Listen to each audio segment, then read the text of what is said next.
शस्त्रं लसत्पीतवस्त्रं हसच्चारुवक्त्रं भजेऽहं भजेऽहम्।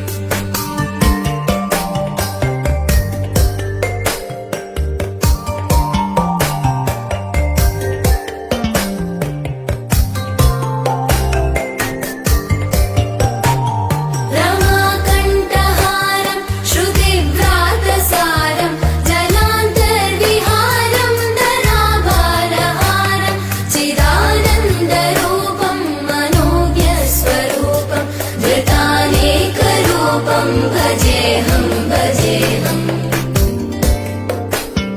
जराजन्महीनं परानन्दपीनं समाधानलीनं सदैवानदीनं जगज्जन्महेतुं सुरानीककेतुं त्रिलोकैकसेतुं भजेऽहं भजेऽहम्।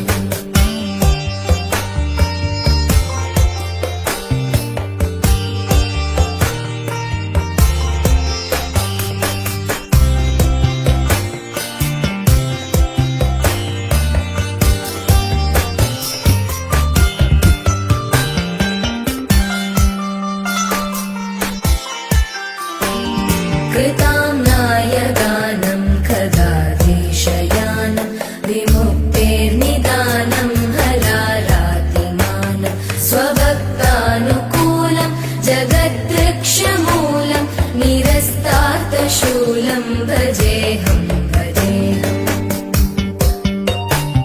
समस्तामरेशं धिरेवाभकेशं जगद्विम्बलेशं हृदाकाशदेशं सदा दिव्यदेहं विमुक्ताखिलेहं सुवैकुण्ठगेहं